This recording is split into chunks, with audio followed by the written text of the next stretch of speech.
levels within the party.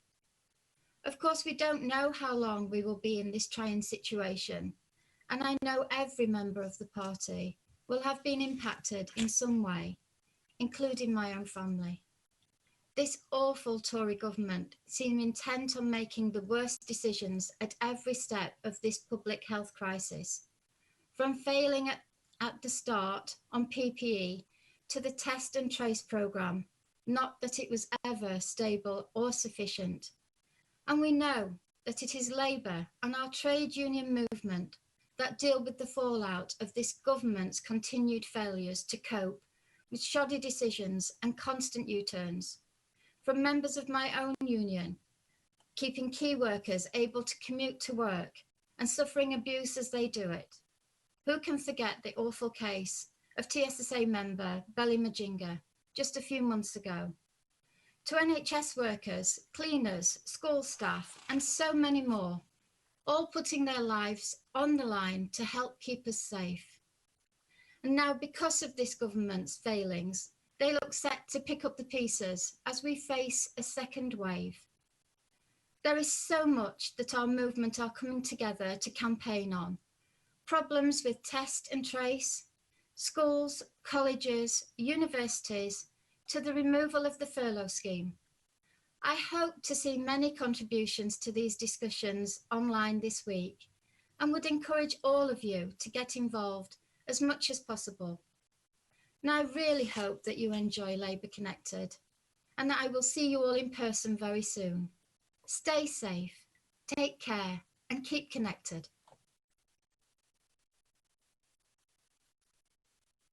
It's an honour to be able to welcome you to Labour Connected. We want this to be an event of ideas and inspiration that brings together the whole of our movement. Over the next few days, we're holding dozens and dozens of training sessions, speeches and discussions.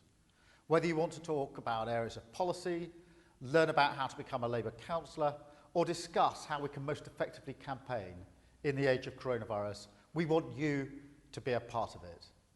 You'll also hear directly from members of the Shadow Cabinet, as well as my friend and our fantastic Deputy Leader, Angela Rayner, who will explain how we are going to hold the Tories to account and campaign over the coming years.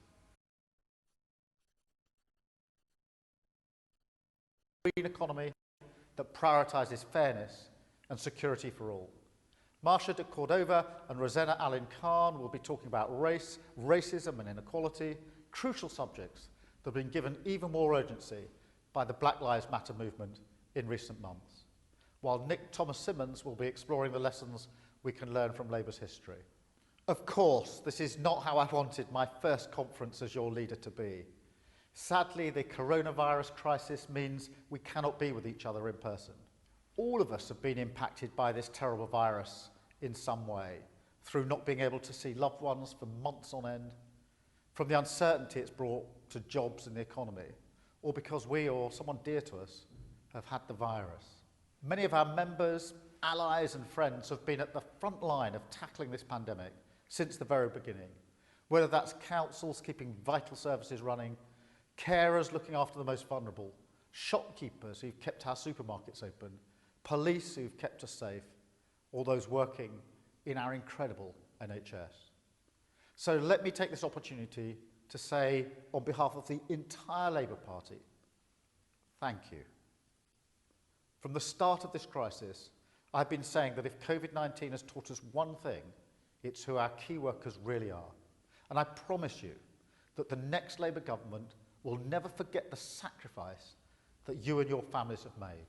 But that's enough from me, because Labour Connected is about you.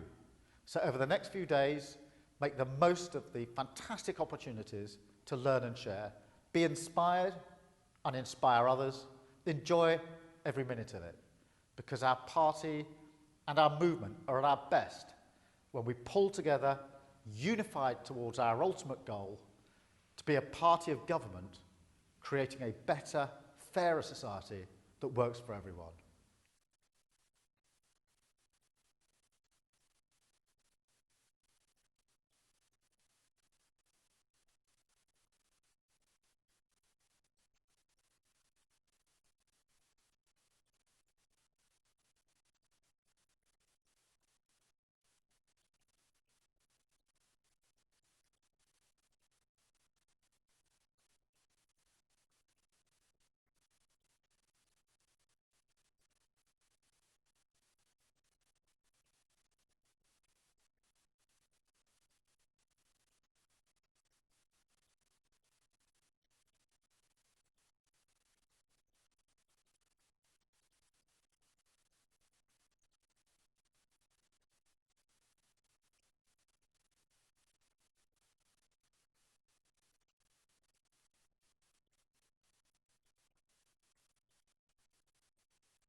It's their legacy that my son's here and is a joy every single day because of the National Health Service. I think our NHS is like the jewel in Britain's crown, and for it to be still as highly prized now as it was when it was Nye Bevan's dream back in the 1940s, I think just shows really how when we speak to our values, British values, and to our values of fairness and our principles in the labour movement, we can have an everlasting change that has an impact on different generations. And I'm absolutely proud to be part of the Labour Party that formed that.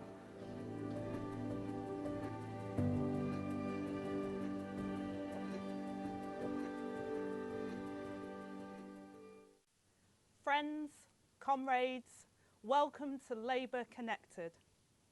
I wanted to share that video about what our NHS means to me and what it has done for my family. It is our country's greatest institution and our party's greatest achievement. The NHS is our values put into practice. In these unprecedented times, we aren't able to hold our annual conference, but I was determined that we should still meet. Being elected your deputy leader is the honour and privilege of my life. And in the last 6 months, I have been humbled by the response of the Labour family to the coronavirus crisis. Our Labour councillors keeping our public services going, and our Labour members who have been working on the front line and volunteering in their communities. You are the very best of our movement. This crisis has shown who we cannot survive without. The NHS and social care staff who have put their lives on the line. The posties, bus drivers, shop workers, delivery drivers and so many others who have kept us all safe, fed and connected. On behalf of our party and the Labour movement, I want to pay tribute to all of you. Your service and your sacrifice will never be forgotten. You have rightly been praised as heroes this year, but the truth is that you have always been heroes. You've always been the backbone of our country and of our communities. Before I became an MP, I was a home carer working nights in Stockport on poverty pay and 0 hours contract. So when I listen to the social care workers who are being paid a wage that they can't live on, I know how that feels. And when they tell me how badly they have been let down, I feel their anger. The government has left them without protective equipment, failed to provide the promised testing and discharge patients carrying the virus from hospitals into our care homes. And it is an absolute disgrace that the Prime Minister tried to blame our care workers for the spread of coronavirus in our care homes. The Health Secretary admitted he couldn't live on statutory sick pay of £94 a week. And many social care staff are casual workers who get nothing, not even that derisory amount. They are left in an appalling position, forced to choose between going to work and putting vulnerable at risk or isolating at home and not being able to pay the bills. On his very first day in office, the Prime Minister promised to fix the crisis in social care with a plan he said he'd already prepared. The coronavirus crisis has made that crisis in our social care sector even more urgent. But now it turns out that it won't even be published until next year. Well, it's time he got on with it. Show us the plan and guarantee that every social care worker will be paid at least the real living wage. Ministers have fallen over themselves to clap for our carers. But I tell them, applause does not pay the rent, does not put food on the table. On Wednesday, the Prime Minister couldn't even say how much an average social care worker was paid. He had no idea. So I'll tell him again. The average wage for a social care worker is just £8.10 an hour. This was a moral outrage even before this pandemic, but now it is indefensible. After all of their sacrifice and hardship, we can't go back to business as usual, where the very same people who have risen to this challenge continue to be underpaid, undervalued and exploited. And we will fight to make sure that every worker earns a decent wage for their work. Fight for the nurses, midwives, hospital porters and other NHS staff who were denied a pay rise earlier this year. And we'll fight any attempt to freeze the minimum wage. And who could be better suited to rebuilding our communities and our country than the key workers who have got us through this crisis? That is why, working with our trade union movement, we are supporting key workers who want to run for office in May 2021 and beyond. You kept our country running, and now we want you to lead the recovery in every town hall and in every community. Conference over the next 3 days, we will show what we can achieve with a new leadership for our party and for our country. At this time of national crisis, we are offering the country the leadership it needs. We will act in the best interests of the British people and in our shared mission to defeat this terrible virus. And we will call this failing government out for its serial incompetence that is holding Britain back. The coronavirus crisis has changed everything for all of us and for our country and for our party. But our values haven't changed. And it is on those values of fairness and compassion that are seeing our country through this crisis. Our key workers have answered the call. Our public services have risen to the challenge. And the British people have shown the Tories beyond all doubt that Thatcher was wrong. There is such a thing as society. A society in which people come together to support each other and have each other's backs. A society in which we have all seen the power of community during this crisis. These are our values, Labour values, and they must be at the foundation of our country's recovery. Out of this crisis, we can build a better, fairer, more equal society. In 1945, out of the ruins of war, it was a Labour government that rebuilt our country, built our National Health Service, built the welfare state, and transformed Britain and the lives of the British people forever. We did it once, and we can do it again. We can show the British people a vision of a better, fairer society that Labour will deliver. My first step in politics wasn't in the Oxford Union. It was in my trade union. Not debating for bragging rights at the bar, but negotiating because our livelihoods depended on it. I know which union I'd rather be in. Because I was born in Stockport, but I was made in our movement. I never went to university, but I joined my union and I found an education and a vocation. Together we are strong, and in the months ahead, our movement will need all of our collective strength as we fight to save jobs and protect our communities. And we will be campaigning on 3 economic priorities: jobs, jobs, jobs. We will speak with one voice as one Labour movement. We can't let ordinary working people pay the price for this crisis. Yet if the government ends the furlough scheme with no support in place for the sectors and areas that need it, then workers and employers alike face a cliff edge, with mass unemployment just one step away. Our communities know about the human costs of mass unemployment. Our communities are still bearing the scars left by the last time a Tory government abandoned them and consigned people to managed decline. And there are workers facing another threat too: mass firing and rehiring on lower pay and worse terms, using the threat of the dole queue to pick the pockets of the very staff who have kept those companies going. So I say to companies like British Airways and British Gas, if you use our country's name, then you better respect our country's values. And if you won't end fire and rehire, it's time the government stepped up and ended it for them. Last Wednesday, at Prime Minister's Questions, I faced a Prime Minister who pretends he's a man of the people, but has shown his contempt for women and the working class. As a single mum, he said my children will grow up ill-raised, ignorant and illegitimate. He only knows one approach: denying that problems exist and then blaming other people for his own incompetence. We are facing a second spike, further restrictions and the prospect of another national lockdown because of his failure and incompetence.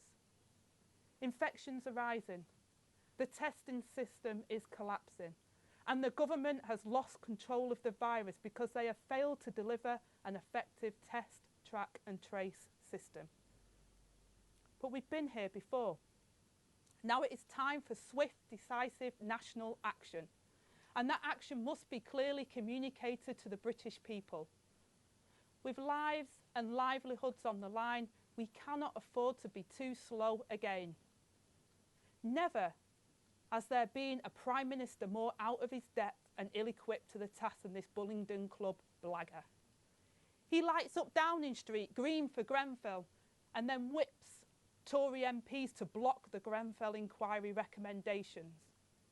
He claps for our carers when it suits him for a photo opportunity, but he doesn't even know what they earn and won't pay them what they deserve. He calls a COVID war cabinet meeting to allow grouse shooting when the frontline staff can't get the tests they need and people can't say goodbye to their loved ones. Yet it's always somebody else's fault. Civil servants, the public health body they voted to create in the first place, or even the public, for doing the right thing and trying to get a COVID test. And what about the other testing disaster this summer in education?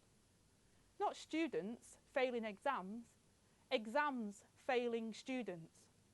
Everyone responsible has lost their jobs except the man the Prime Minister put in charge, the Education Secretary. He's gone from private pike to general incompetence. He's denied knowing there was even a problem. Now, I don't know if he's lying or incompetent or both. But if Boris Johnson still has confidence in him, then he must be the only person in the country that does. His hero, Margaret Thatcher, once said, "Advisers advise, but ministers decide." Now the motto seems to be, "Ministers decide, but advisers resign." He'd probably make the algorithm resign if he could. But under Boris Johnson, the only thing the government advisers don't have to resign for is driving to Durham with COVID symptoms. But you know, we will offer a better alternative, a new leadership for our country. We know we have a mountain to climb to win the next general election, but we are determined to climb it. We must and we will restore people's trust in Labour as a party of government. And this work starts now, ahead of next May, the biggest set of elections we have ever fought outside of a general election. In Scotland, in Wales, in London, in local elections across England, there is so much at stake and so much on the line for our communities. It is up to us to fight against a return to austerity, to fight for the green jobs we need to meet the challenge of the climate crisis, to fight racial discrimination and show that Black lives matter. And when it comes to election time, we won't have press barons on our side or Russian oligarchs bankrolling our campaign. What we have is hundreds of thousands of people who can carry our message into their communities on the doorstep, online and in the workplace. The coronavirus crisis has changed everything. We will rethink how we organise and campaign for the times that we live in. But you know, what hasn't changed is the need for our movement rooted in the life of the communities and the people that we serve.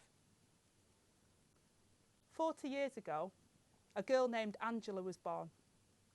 She was born into poverty and grew up in a Britain that was broken, scarred by mass unemployment and hardship. The odds were stacked against her. But a Labour government changed that. The Sure Start Centre, the Council House, the minimum wage and further education that Labour governments and councils built have provided. They changed that life. That is what a Labour government does. That is what our movement does. It takes a girl from a council estate with no qualifications and no prospects, and it gives her a chance, gives her a voice, makes her a trade union rep, sends her to Parliament and elects her deputy leader. Today, there will be a child being born into poverty. Under the Tories, they will grow up in a Britain that is again broken, scarred by inequality and insecurity. The odds are stacked against that child. It is the Labour Party that will change that. It is Labour in government that will change that child's life. We will deliver a better, fairer future, a future that is ours to build together.